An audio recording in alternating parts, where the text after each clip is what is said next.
मंगलवार व्रत कथा।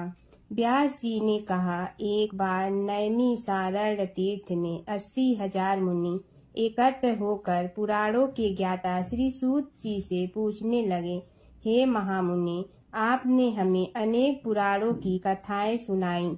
अब कृपा करके हमें ऐसा व्रत और कथा बताए जिसके करने से संतान की प्राप्ति हो तथा मनुष्यों को रोग, शोक, अग्नि, सर्व दुख आदि का भय दूर हो, क्योंकि कलयुग में सभी जीवों की आयु बहुत कम है। फिर इस पर उन्हें रोग, चिंता के कष्ट लगे रहेंगे, तो फिर वह श्री हरि के चरणों में अपना ध्यान कैसे लगा सकेंगे। श्री सूत जी बोले, हे मुनियों, आपने लोक कल्याण के लिए बहुत ही उत्तम बात पूछी है। एक बार युधिष्ठिर ने भगवान श्री कृष्ण से लोक कल्याण के लिए यही प्रश्न किया था। भगवान श्री कृष्ण और युधिष्ठिर का संवाद तुम्हारे सामने कहता हूँ, ध्यान देकर सुनो। एक समय पांडवों की सभा में श्री कृष्ण जी बैठे हुए थे। तब युधिष्ठिर ने भगवान श्री कृष्ण से प्रश्न किया, हे प्रभु नंद गोविंद, आपने मेरे लिए अनेकों कथाएं सुनाई है। आज आप कृपा करके ऐसा व्रत या कथा सुनाएं जिसके करने से मनुष्य को रोग, चिंता का भय समाप्त हो और उसको पुत्र की प्राप्ति हो। हे प्रभु, बिना पुत्र के जीवन व्यर्थ है। पुत्र के बिना मनुष्य नरकगामी होता है। पुत्र के बिना मनुष्य पितृ ऋण से छुटकारा नहीं पा सकता और न ही उसका पुत्रक नामक नरक से उद्धार हो सकता है। अतः पुत्रदायक व्रत बतलाएं। श्री कृष्ण भगवान बोले, हे राजन, मैं एक प्राचीन इतिहास सुनाता हूँ, आप उसे ध्यान पूर्वक सुनो। कुंडलपुर नामक एक नगर था। उसमें नंदा नामक एक ब्राह्मण रहता था। भगवान की कृपा से उसके पास सब कुछ था, फिर भी वह दुखी था। इसका कारण यह था कि ब्राह्मण की स्त्री सुनंदा के कोई संतान न थी। सुनंदा पतिव्रता थी, भक्ति पूर्वक श्री हनुमान जी की आराधना करती थी। मंगलवार के दिन व्रत करके अंत में भोजन बनाकर हनुमान जी का भोग लगाने के बाद स्वयं भोजन करती थी। एक बार मंगलवार के दिन ब्राह्मणी गृह कार्य की अधिकता के कारण हनुमान जी को भोग न लगा सकी, तो इस पर उसे बहुत दुख हुआ। उसने कुछ भी नहीं खाया और अपने मन में प्रण किया कि अब तो अगले मंगलवार को ही हनुमान जी का भोग लगाकर अन्न जल ग्रहण करूंगी। ब्रह्माणी सुनंदा की इस असीम भक्ति के प्रभाव से श्री हनुमान जी बहुत प्रसन्न हुए और प्रकट होकर बोले, सुनंदा, मैं तेरी भक्ति से बहुत प्रसन्न हूँ, तू उठ और वर मांग। सुनंदा अपने आराध्य देव श्री हनुमान जी को देखकर आनंद की अधिकता से विह्वल हो श्री हनुमान जी के चरणों में गिरकर बोली, हे प्रभु, मेरी कोई संतान नहीं है, कृपा करके मुझे संतान प्राप्ति का आशीर्वाद दें, आपकी अति कृपा होगी। श्री महावीर जी बोले, तेरी इच्छा पूर्ण होगी, तेरे एक कन्या पैदा होगी, उसके अष्टांग प्रतिदिन सोना दिया करेंगे। इस प्रकार कहकर श्री महावीर जी अंतर ध्यान हो गए। ब्रह्माणी सुनंदा बहुत हर्षित हुई और सभी समाचार अपने पति से कहा। ब्राह्मण देव कन्या का वरदान सुनकर कुछ दुखी हुए, परंतु सोना मिलने की बात सुनी तो बहुत प्रसन्न हुए। विचार किया कि ऐसी कन्या के साथ मेरी निर्धनता भी समाप्त हो जाएगी। श्री हनुमान जी की कृपा से वह ब्रह्माणी गर्भवती हुई और 10वें महीने में उसे बहुत ही सुंदर पुत्री प्राप्त हुई। यह बच्ची अपने पिता के घर में ठीक उसी तरह से बढ़ने लगी जिस प्रकार शुक्ल पक्ष का चंद्रमा बढ़ता है। 10वें दिन ब्राह्मण ने उस बालिका का नामकरण संस्कार कराया।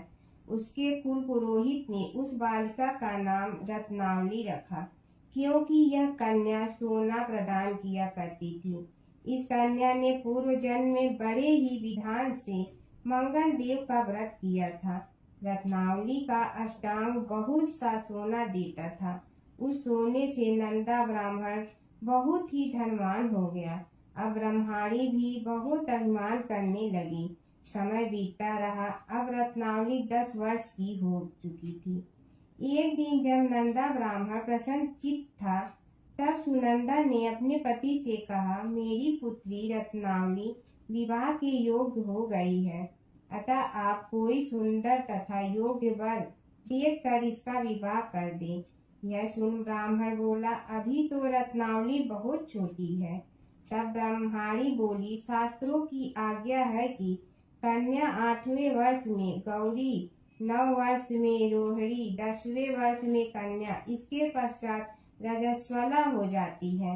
गौरी के दान से पाताल लोक की प्राप्ति होती है, रोहिणी के दान से वैकुंठ लोक की प्राप्ति होती है, कन्या के दान से इंद्रलोक में सुखों की प्राप्ति होती है। अगर हे पतिदेव रजस्वला का दान किया जाता है तो घोर नरक की प्राप्ति होती है।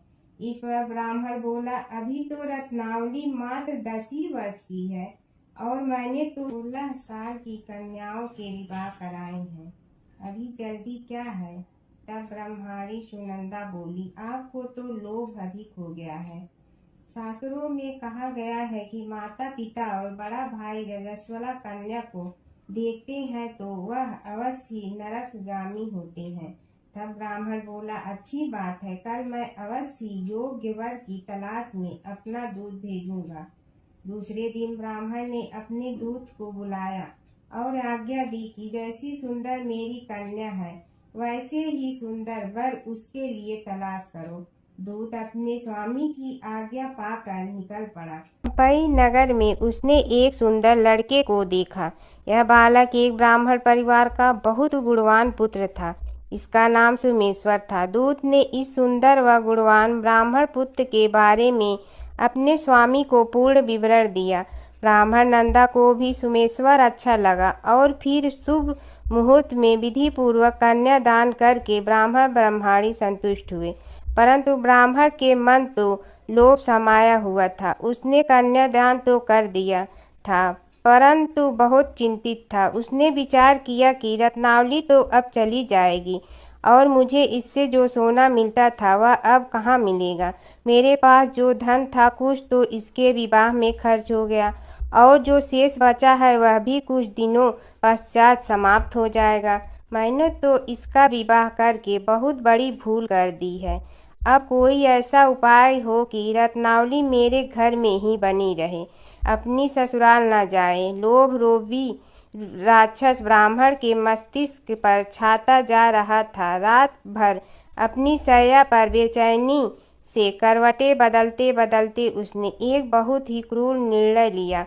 उसने विचार किया कि जब रत्नावली को लेकर उसका पति सोमेश्वर अपने घर के लिए जाएगा तो वह मार्ग में छिपकर सोमेश्वर का वध कर देगा और अपनी लड़की को अपने घर ले आएगा, जिससे नियमित रूप से उसे सोना भी मिलता रहेगा और समाज का कोई मनुष्य उसे दोष भी नहीं दे सकेगा।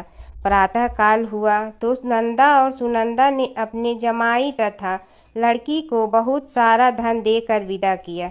सोमेश्वर अपनी पत्नी रत्नावली को लेकर ससुराल से अपने घर की तरफ चल दिया। ब्राह्मण नंदा महालोभ के वशीभूत हो अपनी मति खो चुका था। पाप पुण्य को उसे विचार न रहा था। अपने भयानक व क्रूर निर्णय को कार्य रूप देने के लिए उसने अपने दूत को मार्ग में अपने जमाई का वध करने के लिए भेज दिया था, ताकि रत्नावली से प्राप्त होने वाला सोना उसे हमेशा मिलता रहे और वो कभी निर्धन न हो। ब्राह्मण के दूत ने अपने स्वामी की आज्ञा का पालन करते हुए उसके जमाई सोमेश्वर का मार्ग में ही वध कर दिया। समाचार प्राप्त कर ब्राह्मण नंदा मार्ग में पहुंचा और रुदन करती अपनी पुत्री रत्नावली से बोला, हे पुत्री, मार्ग में लुटेरे ने तेरे पति का वध कर दिया। भगवान की इच्छा के आगे किसी का कोई वश नहीं चलता है। अब तू घर चल, वहाँ पर ही रहकर शेष जीवन व्यतीत करना। जो भाग्य में लिखा है वही होगा। अपने पति की अकाल मृत्यु से रत्नावली बहुत दुखी हुई। करुण कुंदन व रुदन करते हुए अपने पिता से बोली, हे पिताजी, इस संसार में जिस स्त्री का पति नहीं है उसका जीना व्यर्थ है। मैं अपने पति के साथ ही अपने शरीर को जला दूंगी और सती होकर अपने इस जन्म को, माता पिता के नाम को तथा सास ससुर के यश को सार्थक करूंगी। ब्राह्मण नंदा अपनी पुत्री रत्नावली के वचनों को सुनकर बहुत दुखी हुआ। विचार करने लगा, मैंने व्यर्थ ही जमाई वध का पाप किया, अपने सिर लिया। रत्नावली तो उसके पीछे अपने प्राण तक देने को तैयार है। मेरा तो दोनों तरफ से मरण हो गया। धन तो अब मिलेगा नहीं। जमाई वध के पाप के फल स्वरूप यम यातना भी भुगतनी पड़ेगी। यह सोचकर वह बहुत दुखी हुआ। सोमेश्वर की चिंता बनाई गई रत्नावली सती होने की इच्छा से अपने पति का सिर अपनी गोद में रखकर चिता में बैठ गई। जैसे ही सोमेश्वर की चिता को अग्नि लगाई गई, वैसे ही प्रसन्न हो मंगल देव वहाँ प्रकट हुए और बोले, हे रत्नावली, मैं तेरे पति भक्ति से बहुत प्रसन्न हूँ, तू वर मांग। रत्नावली ने अपने पति का जीवन दान मांगा। तब मंगल देव बोले, रत्नावली, तेरा पति अजर अमर है, यह महाविद्वान भी होगा और इसके अतिरिक्त तेरी जो इच्छा हो वर मांग। तब रत्नावली बोली, हे ग्रहों के स्वामी, यदि आप मुझ पर प्रसन्न हैं तो मुझे यह वरदान दीजिए कि जो भी मनुष्य मंगलवार के दिन प्रातः काल लाल पुष्प, लाल चंदन से पूजा करके आपका स्मरण करके उसको रोग व्याधि न हो, स्वजनों का कभी योग न हो, सर्प अग्नि तथा शत्रुओं का भय न रहे।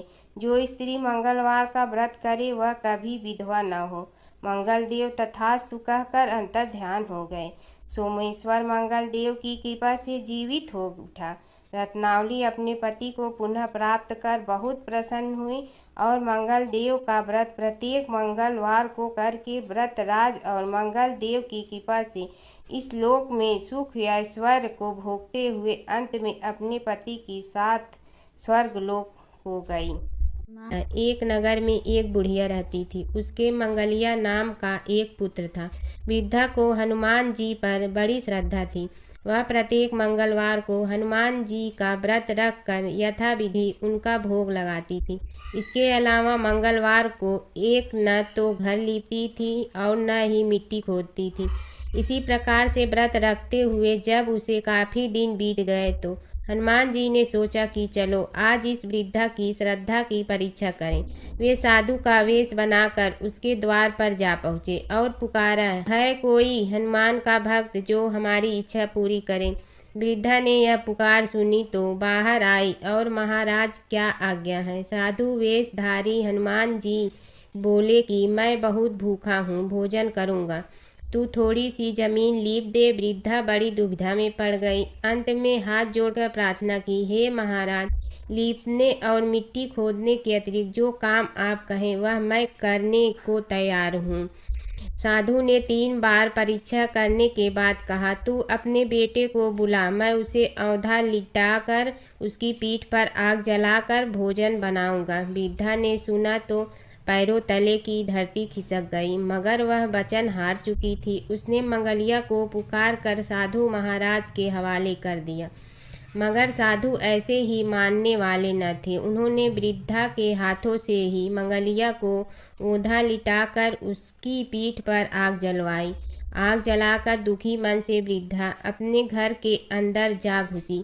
साधु जब भोजन को बुलाकर कहा कि वह मंगलिया को पुकारे ताकि वह भी आकर भोग लगा ले, वृद्धा में आंसू भरकर कहने लगी कि अब उसका नाम लेकर मेरे हृदय को और दुख ना पहुँचाओ। लेकिन साधु महाराज न माने। वृद्धा को भोजन के लिए मंगलिया को पुकारना पड़ा। पुकारने की देर थी कि मंगलिया बाहर से हंसता हुआ घर में दौड़ा आया। मंगलिया को जीता जागता देखकर वृद्धा को दुखद आश्चर्य हुआ। वह साधु महाराज के चरणों में गिर पड़ी। साधु महाराज ने उसे अपनी असली रूप में दर्शन दिए। हनुमान जी को अपने आंगन में देखकर वृद्धा को लगा कि जीवन सफल हो जाएगा। हनुमान जी की आरती। आरती की जय हनुमान लला की, दुष्ट दलन रघुनाथ कला की। जाके बल से गिरवर कापे, रोग दोष जाके निकट न झाके। अंजनी पुत्र महाबलदाई, संतन के प्रभु सदा सहाई। आरती की जय हनुमान लला की, देवीरा रघुनाथ पठाए। लंका जारि सिया सुदिलाए, लंका सुकोट समुद्र सिखाई। जात पवन सुत बार न लाई, आरती की जय हनुमान लला की। लंका जारि असुर संहारे, सिया राम जी के काज सवारे। लक्ष्मण मूर्छित पड़े सकारे, लाए सजीवन प्राण उबारे। आरती की जय हनुमान लला की, पैठी पताल तोरी जमकारे। अहि रावण की भुजा उखारे, बाई भुजा असुर दल मारे। दाहिने भुजा संत जन तारे, आरती की जय हनुमान लला की।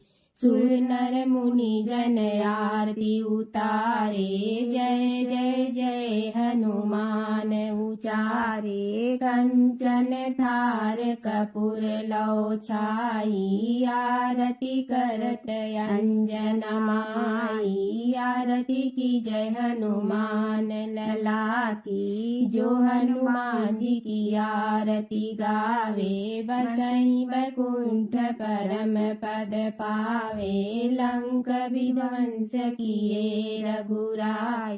तुलसीदास स्वामी कीर्ति गाई, आरती की जय हनुमान लला की। दुष्ट दलन रघुनाथ कला की। श्री रामचंद्र कृपाल भजु मन हरण भव भय दारुणम। नव कंच लोचन कंज मुख कर कंज पद कंजारूढ़। श्री रामचंद्र कृपाल भजु मन हरण भव भय दारुणम। नव कंज लोचन कंज मुख कर कंज पद कंजारूढ़। श्री रामचंद्र कृपाल भज मन हरण भव भय दारुण। श्री राम कंदर्पय गणित अमित छवि नव नील नीरद सुंदरम। कंदर्पय गणित अमित छवि नव नील नीरद सुंदर। पट पीत मानहु तड़ित रुचि सुचि नौमि जनक सुतावरम। श्री रामचंद्र कृपाल भज मन हरण भव भय दारुण। श्री राम भजु दीन बंधु दिनेश दानव दैत वंश निकंदनम। भजु दीन बंधु दिनेश दान दैत वंश निकंदनम। रघुनंदयानंद कंद कौशल चंद्र दशरथ नंदनम। श्री रामचंद्र कृपा भजु मन हरण भव भय दारुणम। श्री राम सिर मुकुट कुंडल तिलक चारुदार अंग विभूषणम। सिर मुकुट कुंडल तिलक अंग विभूषणम। आजानुभुज सर चाप धर संग्राम जीत खरदूसरम। श्री रामचंद्र कृपाल भज हरण भव भय दारुणम। श्री राम इति वदति तुलसीदास शंकर शेष मुनि मनरंजनम। इति वदति तुलसीदास शंकर शेष मुनि मनरंजनम। मम हृदय कंच निवास कुरु कामादि खल दल जनम। श्री रामचंद्र कृपाल भजु मन हरण भव भव दारुणम। श्री श्री राम। मन जाहि राचहु मिलहि सो बरु सहज सुंदर सांवरो, मन जाहि राचहु मिलहि सो बरु सहज सुंदर सांवरो। करुणा निधान सुजानशील स्नेह जानत रावणो, श्री रामचंद्र कृपा भजु मन हरण भव भय दारुणम। श्री राम श्री राम। एहि भांति गौरी असीस सुन सिय सहित हिय हरसियली, एहि भांति गौरी असीस सुन सिय सहित हिय हरसियली। तुलसी भवानी पूज पुनि पुनि मुदित मन मंदिर चल, श्री रामचंद्र कृपाल भजु मन हरण भय भव दारुणम। श्री राम श्री राम। श्री गौरी जाने अनुकूल सियहि हरस न जात कही, श्री गौरी जाने अनुकूल सियहि हरस न जात कही। मंजल मंगल मूल वाम अंग फरकन लगे, श्री रामचंद्र कृपाल भजु हरण भव भय दारुणम। नव कंच लोचन कंज मुख कर कंज पद कंजारुणम, श्री रामचंद्र कृपाल हरण भव भय दारुणम। श्री राम बोलो श्री भगवान।